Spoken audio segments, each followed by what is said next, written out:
2 घंटों में मसले हल करता था सरदार साहब। अल्लाह उसको जन्नतुल फिरदौस में अता फरमाए।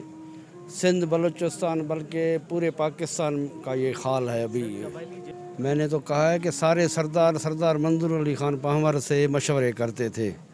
हर सरदार जो भी थे सिंध और बलूचिस्तान के बड़े अमीन थे, तराजू में तोलने वाले थे। कुछ ऐसे मसले भी हैं जो अदालतों में चल रहे हैं, उनके बगैर कुछ सरदारों के पास फैसले जाते हैं। तो ज़्यादातर सिंध और बलूचिस्तान के मसले मसाइल आदम खान पाहवर गोठ में सरदार मंजूर खान पाहवर के पास होते थे।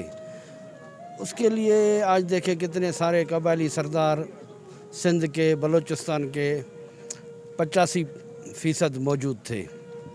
कुछ सरदार बाहर हैं, कुछ केसेस में हैं या कुछ कैसे भी हैं, मगर वो भी अपनी यहाँ हाज़िरी लगा के जाएंगे। उसने हमेशा असूलों की सियासत की सरदार मंजूर खान पाहवर ने। हमें उम्मीद है कि उनके ख़ानदान वाले अभी जो भी हैं बैठ के मंजूर खान का नाम रोशन करेंगे। वो जो भी सियासी फ़ैसले करेंगे सही करेंगे, दुरुस्त करेंगे। सिंध और में तो ख़ास करके सरदार मंजूर खान यहाँ से MPA भी रहे हैं 2-3 मरतबा। मोहतरमा बेनज़ीर भुट्टो साहबा के साथ भी बहुत क्लोज़ थे। मेरे वालिद सरदार मोहम्मद मुकीम थे, उनके साथ भी बहुत क्लोज़ थे। अभी उनके बेटे हैं, ये आपस में एक हो जाएं, मुत्तहद हो जाएं। मैं तो यही कहूँगा कि पीपल्स पार्टी में इनके ख़ानदान की भी कुर्बानियाँ हैं। सरदार मंजूर खान के ख़ानदान को टिकट मिलनी चाहिए। ऐसी बात न हो कि जैसे सरदार मुकीम खान खोसो को उसके सेटिंग MPA होने के साथ उसको टिकट नहीं मिली। इस घर से भी ऐसा होना नहीं चाहिए। इसमें ख़ास करके पाहवर कबीले के जो भी ट्राइब हैं एक हो जाएं, मुंज़म हो जाएं, आवाज़ उठाएं। ये सियासी तरह ये घर आगे आए। अगर इसके दोस्त जो भी हैं सरदार मंजूर खान पाहवर के, अगर उन्होंने भी खामोशी अख्तियार की, कुछ भी नहीं किया, तो आने वाले वक्त में फिर मुझे ये घराना सियासी आगे नज़र नहीं आ रहा है। बात है ना, पाहवर कबीला एक बड़ा कबीला है सिंध और बलूचिस्तान में, बड़ा वोट बैंक है। वो सनसियरी तौर से अपने सरदार से खड़े रहें, जुड़े रहें, तो इस घराने को टिकट मिलेगी। अगर उसके दोस्त सरदार मंजूर खान पाहवर के उन्होंने खामोशी अख्तियार की, तो फिर ये आने वाले वक्त में सियासी तरह मुझे फिर हालात अच्छे नहीं लग रहे हैं। वैसे तो इनको अल्लाह ने बहुत ज़मीनें दी हैं, सरदारी दी है, एक इज़्ज़त है इनकी, मगर सियासी हिसाब के तरीके से मैं कहूँ उनकी कुर्बानियाँ हैं। मुझे नहीं लग रहा है कि इनको टिकट दी जाएगी पीपल्स पार्टी की तरफ से। बिस्मिल्लाहिर्रहमानिर्रहीम। जी अॼु असीं जैकबाद में मौजूद आहियूं। जी असांजो चाचा सरदार मंजूर अली खान पाहवर साहब जो विछोड़ो जेको आहे हिकु वॾो अलमियो आहे। चाचा मंजूर अली खान पाहवर साहब हिकु अहिड़ी शख़्सियत हुई जंहिंजी मिसाल अॼु लफ़्ज़नि में बयानु नथा करे सघूं। चाचा मंजूर अली खान पाहवर साहब वटि हर नंढे वॾे, हर ग़रीब अमीर मिसकिन माण्हू जी पहुच हुई। सो केतिरा ई अहिड़ा माण्हू हूंदा हुआ जेके बेपहुच मिसकिन माण्हू, उन्हनि जा फ़ैसिला करे, उन्हनि खे ठाहिणु, उन्हनि सां गॾु मेड़ मिंथ में वञणु, मां सम्झां थो हिकिड़ो असांजी सिंध जे लाइ हिकिड़ो वॾो नुक़सानु थियो आहे। ख़ासि करे सिंध, पंजाब, बलूचिस्तान जेतिरा बि 3 सूबा आहिनि, तक़रीबन रवायतनि जा अमीर हुया चाचा। असांजो त जॾहिं बि असां हिते आयासीं त असांखे चाचा जे दर तां उहा मोहबत मिली जीअं असांखे पंहिंजा वालिद साहब मोहबत ॾींदा हुया। या मुंहिंजो वॾो बिरादर सरदार अहमद अरशर, हुनजो तक़रीबन हिन सां चाचा मंजूर अली खान सां तमामु हिकिड़ो सुठो तालुक़ु हुयो ऐं वास्तो हुयो।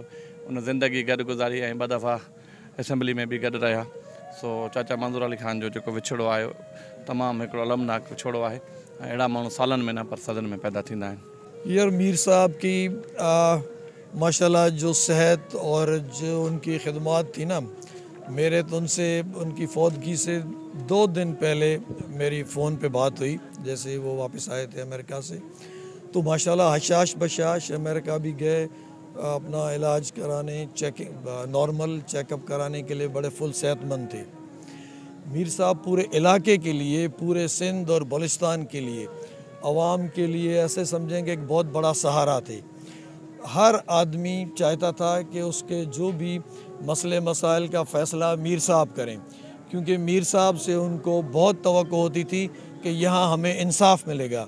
उसी वजह से, और वाकई वो इंसाफ देते भी थे, वो कबायली रसूमात के अमीन भी थे और जिरगों के बेहतरीन नॉलेज और पूरा अपनी खूबियाँ रखने वाले थे। हमारे साथ पूरे आबा व अजदाद के साथ, उनके साथ बहुत गहरे ताल्लुकात उन ख़ानदान के साथ थे। हम दुआ करते हैं खुदा उनको बुलंद दर्जात अता करे। सर जी देखें, आप यकीन करें, अभी तक हमें जो है यकीन नहीं आ रहा कि ऐसी शख्सियत हम लोगों को छोड़ के चली गई है। और बहुत ही कम लोग हैं जो कि इस मकाम पे पहुंचते हैं जहां पे सरदार मंजूर खान पावर पहुंच चुके थे।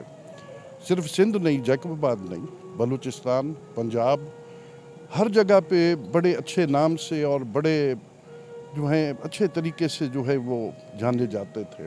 ये एक बहुत बड़ा लॉस है और मैं तो बोलूँगा पूरे पाकिस्तान के लिए लॉस है। माशाल्लाह आप भी जानते हैं कितने अच्छे तरीके से वो अदल करते थे। अब सिंध में और बलूचिस्तान में एक फ़ैसले करने वाले का बड़ा फुकदान पैदा हो गया है, जो कि मैं नहीं समझता हूँ कि अब ऐसी शख्सियत और कोई आएगी यहाँ पे।